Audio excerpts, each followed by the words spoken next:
damn ball, RJ. The flaw is she was too perfect for it. Nope. The flaw is they're not millennials and they're not self-aware. Oh my God.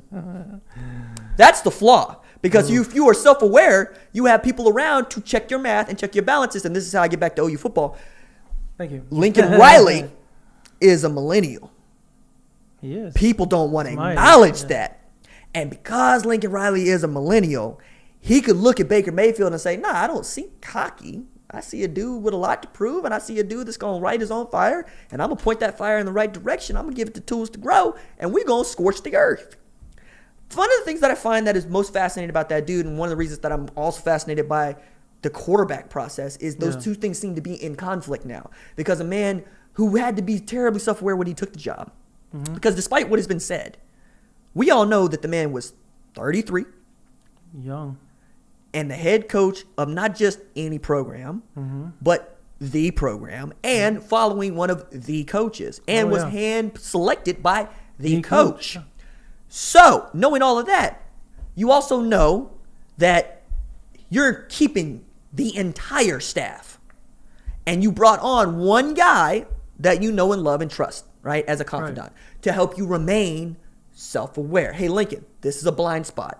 You wouldn't know this because you haven't done this before, but I need you to hear me. And he would listen to Ruffin. So if no other reason, you want Ruffin to stay around for as long as Ruff stays around, because you have somebody over there that Lincoln Riley can talk to, and somebody can talk to Lincoln Riley, which is more important. I don't know that he stays around any longer than this year, but I think if you're Lincoln Riley, you bring somebody in that from the ilk to come in and help him. And you would need that he would trust. Right. You would need to have somebody that knew him when he was still, right? And that's that is he has that with Dennis Simmons and Beatenbow. Right. But they also are in the capacity of They're having also around worked. his age too. Right. He has not been directly working for them. Right. Right. And he was not handpicked by them to do a job he always wanted to do, and to do it in the way that he wanted to do it. That's a good question, right? Because who would? And that's what I fear for Lincoln as he continues to grow and as he continues to coach. And I know this is not sexy college football talk. But it's pertinent. It is, but does there come a point where he relies too much on him for, answers instead of I don't think he relies on him for answers at all. But I mean, lean on him for guidance a little bit on how to handle certain situations. Not answers, but to kind of push him and how, hey, this is how I did it whenever this situation happened with me. Now you have it in this situation. It's a little different. Maybe we can handle it a little different. Maybe I regret doing it that way. Maybe this way would be better. That kind of deal. But walk that out for just a second. Just walk that out. We have people in our lives right now at this very moment. Parents. Some of us are fortunate enough to have parents, right? That's not true for everybody. That's true. That's why I say people. But let's assume for the sake of argument, it's our parents. You'll ask that person, hey, I'm about to do this really big thing. This is how I've thought through it. This is my plan. This is how I think it looks. What did I miss, if anything? And they might say nothing. They might say this or that. They might say, it's your decision. I'm not going to help you with that. But just having that person to walk up to and present a plan to is worth everything. I use the phrase worth its weight in gold too often. But what happens when all those people go away? And this is what I get back to and how Lincoln Riley is my Danny Targaryen. What happens when all those people around you, and it won't happen to Lincoln, or at least we pray that it won't happen to Lincoln, because that would mean OU football and everything else has gone very badly. But what happens if you can't trust anybody in the room? When you believe that everybody in the room has themselves put before you, and more importantly, themselves put before anybody else. You had that guy in Varys in Game of Thrones. Yeah. He tried to do something about it. She flayed him for it. Lincoln has that power. You know? Does. So if you came to Lincoln Riley and you said, Lincoln, offer this kid, and that was met with derision, you have just cut yourself off. Yeah. So why would you even do that, especially when you know what that man does with quarterbacks? When you say, let me just walk this out. Let me just let this slide. Let me let this go. And I think that's what's being done because we're nowhere close to early signing day and we're nowhere close to national signing day. So there are other factors, I'm sure of it, right? Oh, yeah, definitely. But I think it is important to remember that Lincoln Riley is, again, a millennial. He is a young cat. Sean McVay is a millennial. He is a young cat. Cliff Kingsbury, I think, is barely a millennial. Yeah. And a young cat.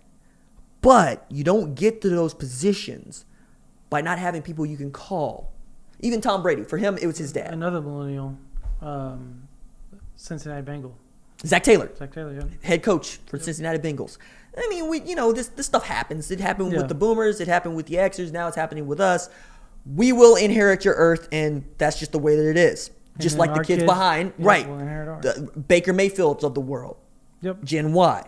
They're going to inherit the world. Some of them are going to be way ahead of others. Some are going to come up later, right? Yeah. Whole different group of millennials are going to present themselves when it's time to vote for who's going to be president in 2032. Yep. Right? But I say all that to say, keep an eye on who's doing what and why. Always ask the relevant questions of not just what, but why. I mean, you've heard Christian Kirkley be very fortune teller or fortune cookie about what's your why, and I hate that question. When people say what is your why, yeah, but dime store fortune teller willism, I'm just not here for it. Yeah, read. If it can be fit into a box or into a phrase, you need to unpack that phrase. Otherwise, that phrase does not mean much. As to do with phrases tattooed on his body, CV's Pacem Parabellum means something different to me. It's also going to be widely used because it's in John Wick 3 now. Like that's the money quote. It was on my letter jacket way back in 2006, but whatever, right? Mola Labe on my forearms means something different. My point in all of this is you need to be asking why did he do that thing, not what did he do? Because if we continue to ask what did he do, we're going to miss the why completely. Yeah, and the why Lincoln does anything is or anybody for that matter. But we're talking about Lincoln Riley. I mean, with him, anything that he does is always so well thought out and done so tediously. The Thunder oh my Chesapeake gosh, Arena yes. for he turned a problem into a really great opportunity. Drew Hill and Annie Hansen just knocked that out of the ballpark, and that goes to show just the type of staff members he has now. Everybody, even now with Grinch, I mean, you see the way they're recruiting. They're very thorough in how they go about their offers, and they're not throwing out offers. They want a guy to be interested. Number one, number two, fit their. I love that there's a method to what he's doing. I don't necessarily agree with it, but I love that there is a method. And usually that works. If there's a reason behind and a method behind your reasoning, you're going to actually that's your why. You're going to be successful usually. Right. So. I think Oklahoma is going to be defensively a top 50 to 70 defense this year. I think they're going to improve, and that's improvement compared to 129. Yeah, well, I mean, okay, cool. And if you have the offense, you're going to be good. You have a chance to win a lot of games in the title doing that. Because in the Big 12, if you're top 50 in the Big 12, you're probably going to be top 30-ish in another conference. But tell it to TCU, who manages to be top 25 year in and year out. Offense. Well, that's kind of my point, though. But OU's going to have an offense. Yeah, but you're saying in the Big 12. You're saying in the Big 12. I'm saying if they improve what league is TCU in? Why is Bill Belichick picking John Heacock's brain about stopping air raids? The dude that just won the Super Bowl, the best head coach in all of football forever and ever, amen, is going to Iowa State. Yeah. To pick out who's doing what. And the best defense in the Big 12 is at Texas Christian, which was in the Mountain West 10 years ago and was competing for college football playoff spots with a defense and had half a quarterback of Trayvon Boykin. I'm not going to sit here and tell you that you're going to compete for a national championship with a top 50, top 70 defense. It needs to be 12? No, it needs to be elite. If you're putting up 50 points a game? It needs to be elite. Because we have data to show this. The only team. But how can you be elite? The only team to win a national championship outside of the top 25 in defense is Auburn. And they were 27th, and they had quite literally the best quarterback we'd seen to the date. Okay, here's my rebuttal to that. Oklahoma has proven when they go up against all these other programs that are elite defenses. Except Clemson and Alabama. They put up 30, And Georgia. They put up 50 points. They can't stop nobody. But I'm saying if they do have a top, They were top 70 when they played Georgia. they were top 70 that year. I And thought they were like 86. And they were. Hey man, that's a difference. That's 6 points right there. That's 6 points. Okay, tell me what happened 2015 against Clemson. Tell me then. What happened? 2015, they had a top defense. They had elite defense. And then what happened? They had no offense. No, I'm thinking 2014. They had a top 25 defense when they That's played different. Clemson in 2015. They had a top 30 defense in 2015. Top 25. I think it was around like 28. I'm gonna have like to. I'm It's something like that between 28 and 38. I know somebody's gonna Something fact like check this on the replay. Yeah, it's between 28 and 38. But point that I'm making here is 50 to 70 ain't gonna win you no national championship. 50 to 70 will get you right back where you were, which They is weren't college as football good playoff. offensively as they are now. Yes, and that's kind of the point. That's the point. That's the point. I don't get the point though. Like I'm saying that if Oklahoma can still score at the manner that they're scoring, but can stop people just a couple more times, you're going to win more games. Not people. We're not Dude, people. Not people. They're not going to give up 28 points with. I don't know, man. I just feel like they're going to be that much better on defense. That they're going to be a way better contender. I this agree year. that they're going to be a way better If their defense. offense is anywhere close, let me finish. If they're anywhere close, they're going to be able to compete better than they did last year. I do not agree that a better defense beats Alabama, Clemson, or Georgia, or for that matter, Ohio State. You don't think a better defense beats Georgia that they went double overtime with? No! I don't! You squib kick the ball. That's a fundamental error in your momentum. But that's not what we're not even talking But about. I'm also, and that's kind of the other point, right? Because the top 50 defense, what are we talking about? We're talking about a different scheme? We're talking about different players? We're just talking about stats? We're talking about stats. All right. I don't think that team wins. I don't think that team beats Georgia if they're better statistically. Okay. Because the way that they fell apart. Well, it fell apart because of the special team. No, they fell apart because they were getting ran over by Sony Michel and Nick Chubb. Right, but the special team, they were up. They had all the momentum. That squib kick changed everything. You didn't stop the run. They were up by 17, 21. But 20. They were up by 24 at that point. And you couldn't stop the run. You could not stop Sony Michel and Nick Chubb from running you over. At that point, they were, though.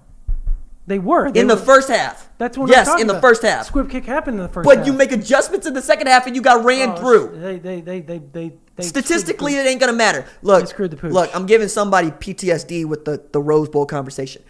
Future casting. I'm just saying. Statistically. I'm anxious to read these comments later on.